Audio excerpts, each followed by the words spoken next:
Hello, everybody. If you can't tell, we're having marvelous technical difficulties. Because if you plug in the thing, yeah, it doesn't do anything. Oh, that's not supposed to happen. That's not supposed to happen. And yet, here we are. While we're waiting for all of this to get sorted, I will jump ahead just a little bit. How many of you are from like large enterprises with a relatively mature cybersecurity program? All right, this talk is going to be boring for you. Not sure how much you'll love it. You're welcome to be here because maybe it will give you something to tell others, but I'm not sure I'm going to tell you stuff that you don't already know, which is fine. I will tell you a little bit about who I am because I can do that without you actually having to look at anything per se.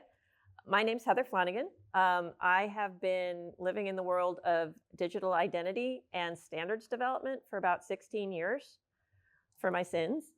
I am an avid blogger. And I travel to all sorts of conferences and events and meetings and whatnot. It's usually about 40% of the year. I'm somewhere that isn't here. That does give me some really interesting viewpoints. Well, interesting to me, possibly interesting to you because you're here, of what's happening broadly in the world. Not just like in the US, not necessarily just in the EU or Australia, really just globally from, starting from the standards and working their way up. What's going on? What am I observing? How are things starting to fall apart just a touch? I have, as I said, I'm an avid blogger, and you can find that at Spherical Cow Consulting. And one of the blogs that I wrote earlier, late last year, was The End of the Global Internet, which was actually a whole series that inspired me submitting something to Bsides, and I adapted that for this talk, focusing much more on the cybersecurity aspects of things. I'm not going to get into interpretive dance, I swear.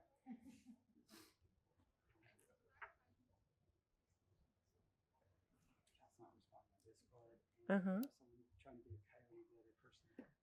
we don't want to try the USB-C?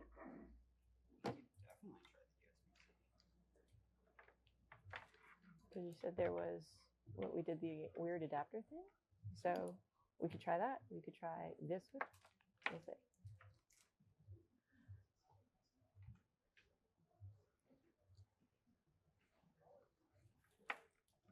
Yes. Start mirroring. Oh my gosh, this thing is very finicky. Look at that. Isn't it yeah, see, you had to actually come into the room, and then computers are scared of us. That always happens. Okay, so now that the computers are terrified of us, that's fantastic. That's what it looks like to start. That's great. We're going to just jump ahead. No speaker? By God, I will make this technology work. Really close. Really? Yeah. Well, actually, no. You have to turn it on. Oh, hey, that works too. Okay. So my premise here is that the internet is fragmenting a little bit, and that's in part because we've built a lot of stuff on some common assumptions, some shared assumptions that we've had for the last 30, 40 years. And those assumptions, right, which includes the web that's layered on top of that, they're based on common protocols, widely deployed cryptography, root programs that, for the most part, work as the CAB forum gods intended and others. Security teams build on that reality, right? They have to assume a certain level of baseline protocol work is going to function. Maybe assume is a bit much. Because if you are working in a mature enterprise, then probably you're like, well, yeah, we know the network isn't always available. You do plan for that. But largely speaking, you're still looking at common DNS. You're still looking at those common certificates. You're still looking at so much of that common baseline. So that baseline matters for the sake of this talk, because I'm not looking at a sudden breakage of the internet has gone boom. What I'm seeing is something a lot more subtle than that. And I'm seeing that even the highly segmented environments that know good and well that you want to separate your networks out and whatnot still depend on these kinds of protocols to function. Okay, so what kind of shared assumptions are we talking about? Under the hood, you're looking at global DNS resolution. I mean, how many times have you said, oh, it's not working, it must be the DNS? I argue sometimes that it must be BGP, but there you go. You've got the broadly trusted root certificates. You've got the ability, when legally permitted, to export telemetry data, because security teams may need to know what's going on, how's it going on. But that data, you rely on it to make those decisions. And I wonder how well that's working for everybody. The continued reachability of these key infrastructure and threat intelligence sources is also part of an assumption that these things are going to be available to you.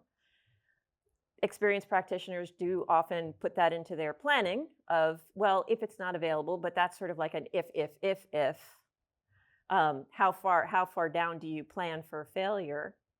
And in this case, maybe you didn't plan quite that far. So what's changing, I think, is not that these dependencies exist. We knew that, and we knew that they can break, but the surrounding constraints are becoming a lot more policy-driven and much more dynamic, and that's creating a different kind of operational pressure. That pressure, it's not coming from just one place. That would almost make life easier if it was. We're seeing things like sanctions, export controls, data sovereignty rules, the platform forces like national cryptography requirements, evolving trust expectations. Economic forces are a big part of this, where you've got trade barriers, you've got regional infrastructure strategies. None of these individually break your global connectivity, but together, they're pushing parts of the ecosystem towards a much more conditional set of interoperable behaviors. So everything that we're doing becomes much more of a, hey, is that going to work? Well, it depends. Those answers aren't ones that work really well across the board, right? We've been depending on some consistency that I think is falling apart. So I wanted to make this important distinction, and I did this while we were trying to get things set up, right? Most large enterprises do already operate with segmented networks with some level of jurisdictional awareness and some increasingly zero trust architectures. That's great. So the teams are assuming that the network is unreliable, that perimeters are porous, that data movement may be constrained, and zero trust in particular is built on the idea that the network location alone should never confer trust. Yes, I get that.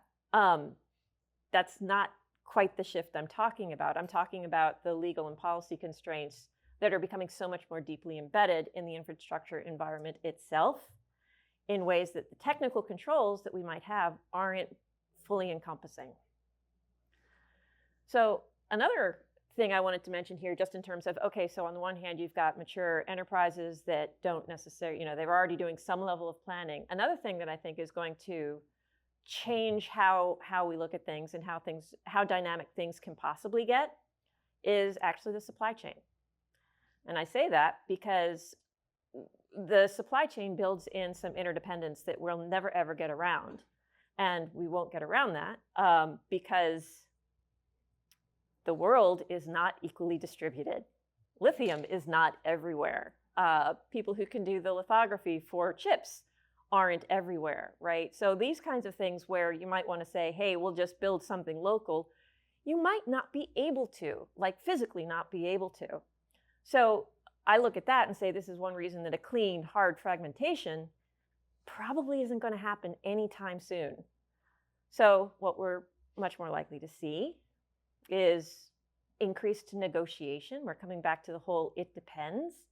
And for cybersecurity practitioners, I think that means planning less for sudden isolation and planning more for uneven, policy-shaped constraints that show up in like specific workflows.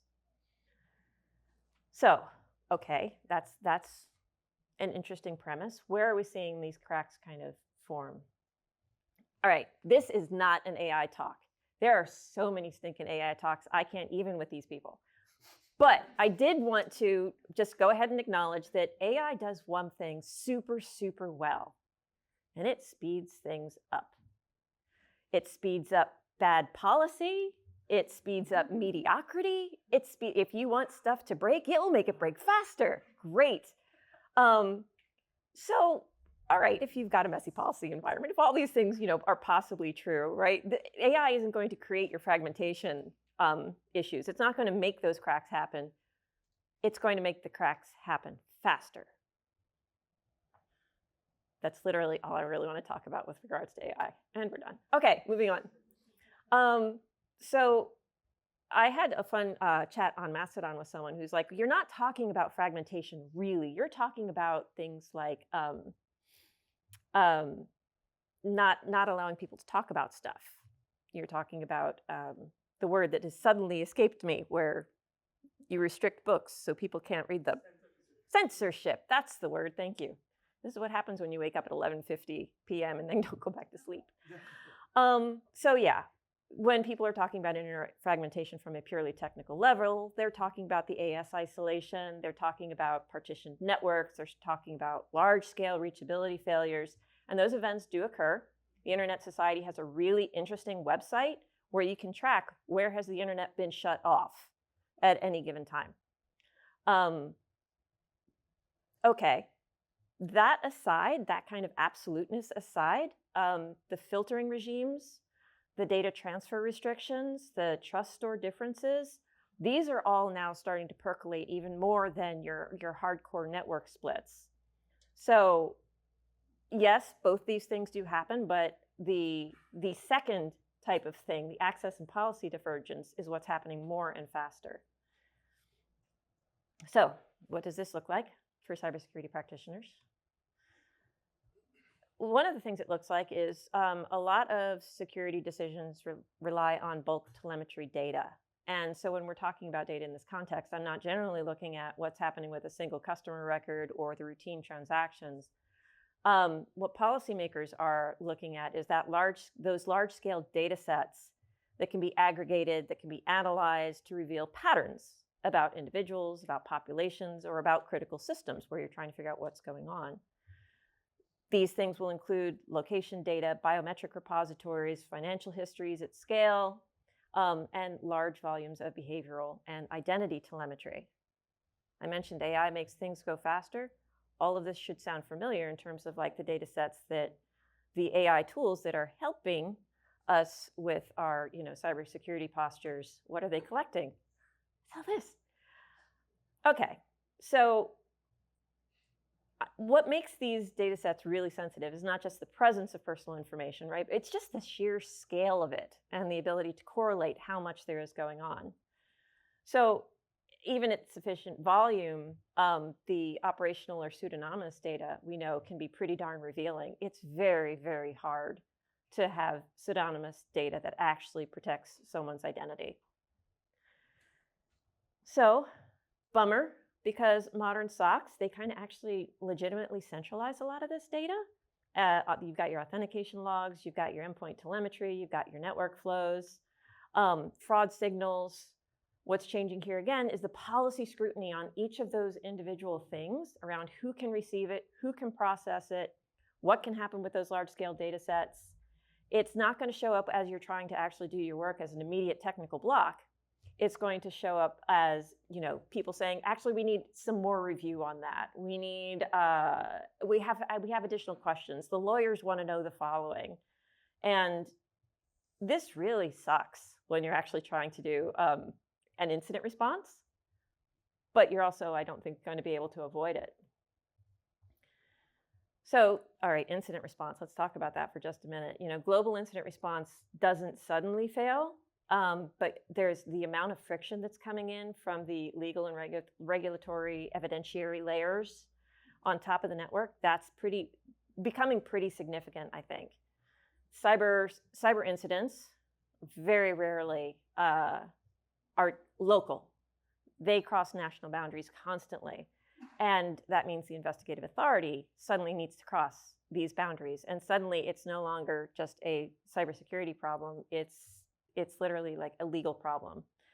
So the mismatching here, as these policies start to diverge and who's allowed to see what and when and why and how, you've got differences in admissibility when you've got these evidence data that you can collect. You've got limits on the sovereign reach of what you can do and what you can get out of any given country. And this isn't going to make things so you can't do it, whatever it is. It's just going to make things take a lot longer when you don't want them to. So let me give you a couple examples that I've seen like over the past few years that I thought were interesting. Schrems 2. So if you ever heard, have any of you heard Max Schrems speak? He's hilarious. You really should. He gets very excited about this stuff, and he's pretty sure that people are insane, and it comes across in his talks, and so I always thought that was great. But the Schrems 2 decision in 2020, which is still actually playing out today, I think is a very practical illustration of the kind of patterns that I'm trying to talk about. That's when Privacy Shield, the EU-US data transfer guidance, that's when it was invalidated. And that didn't mean that the data transfer stopped. There was no practical way to do that. But wow, did they become more conditional. Organizations had to reassess their transfer mechanisms. They had to implement additional safeguards. And in some cases, they had to completely reconsider where the data was placed and what kind of processing strategies they were going to use around it. And security teams probably felt this in terms of just additional reviews, additional architectural questions, and sometimes pressure to say, actually, could you just make it local here? Bring it here, because we feel better here, which is not always practical. So organizations did adapt. Of course they did. They had to. But the cost and complexity of staying compliant, which turns into a moving target, definitely increased. So cross-border response. Let's look at that for just a second. This is where I think we've got some really interesting things that become operational. So historically, cross-border data questions lived primarily in, like, with your privacy and your contractual layers.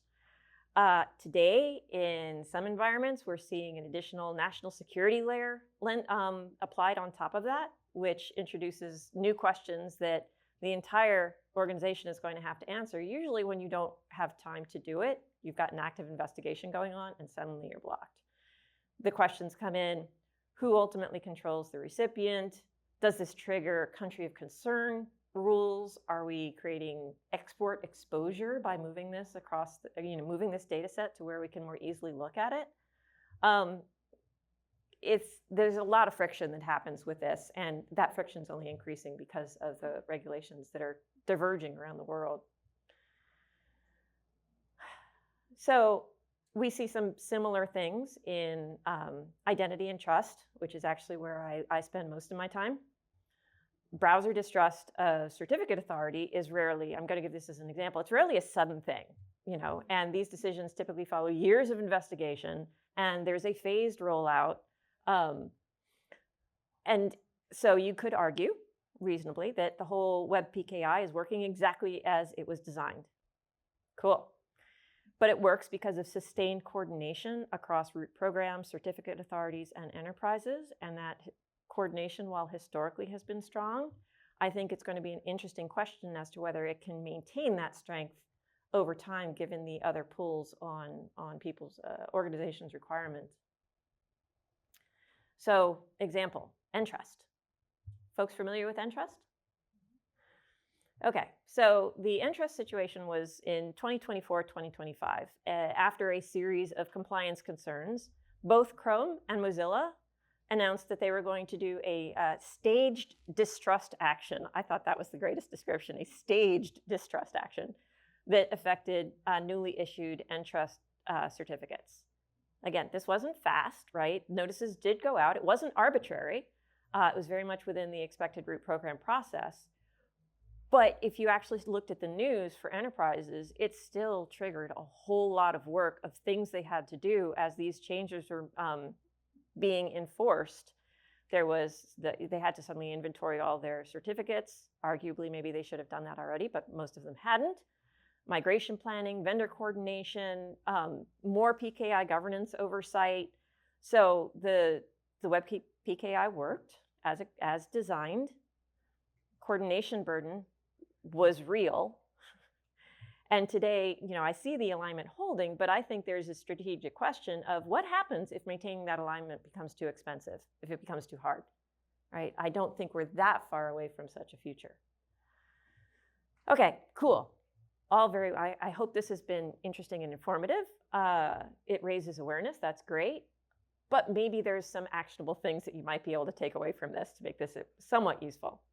So one of the things I think that we can collectively do is go ahead as you're designing your plans, just design for jurisdictional friction. The fact that it is in fact going to be there. Many network and cybersecurity teams already assume that networks can fail, right? We talked about that. What becomes less predictable is where legal or policy constraints may suddenly shape how data can be moved and processed. Your architectures, probably you're making some assumptions about what they can do that may no longer be true. And so TLDR on this slide, talk to your lawyers, talk to them a lot. When you're actually doing your purple teaming, make sure the lawyers are actually involved in that exercise so they can see exactly what they're going to have to expect as things happen and data moves around. Okay, another thing that I think cybersecurity practitioners could do is, if you know this is going to be a pressure, go ahead and do what you can to preserve that interoperability where it's built in. And this is where I'm going to do a shout out to standards, like actual network standards, identity standards, open principle standards. I'm not a huge fan of ISO, but if you need to do that, that's fine. The global internet does still work, even now, as well as it does, because there's a relatively small number of technical and trust frameworks that have remained broadly aligned. If you see someone or some country splintering off from that, push back as best you can. I think you have to, in order to not suddenly have, instead of 1 or 2 protocol stacks, 14, waiting for the 15th to come along. Okay, third, and possibly overlooked, I think in a way this comes back to not just talking to your lawyers, but you're going to have to build coordination. You're going to have to get used to talking outside your teams. I think the cross-border incident response is, always involved multiple stakeholders, and it's only going to get more complicated. You're going to have your legal teams, right? But you're also going to have compliance, other technical teams, your business partners in what they're trying to actually do. The organizations that are only practicing the technical side of incident response are probably going to find themselves slowed down even more than they expect, because they're just not designing in the time. They don't know how much time it's going to take to coordinate across the board, which is an unfortunate life choice on their part, because then when they actually have to use this stuff, nothing will go as quickly as perhaps they would have hoped. Okay. So looking ahead, one of the arguments that I like to make is if you look at how the internet was designed over the last 40, 50 years, it really was designed to be relatively efficient. Some of it was designed for resilience. I would say, the decentralized nature of DNS and BGP are a bit more on the resilient side than the efficient side.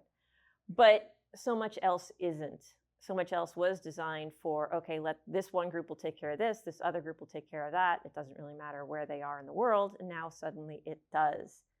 So rather than trying design to be as efficient as possible, ask yourself, is that actually the right choice, or do you want it designed to be as resilient as possible? You can't do both. Whew, okay. I zipped through this. I got us in just on time. I would say the internet is not actually collapsing, which is the good news. I would say that security practitioners can actually do a lot to help hold things together just by building the kind of coordination across your organizations that you will need to have. So yeah, that's where we are, I think, with the internet today. The end.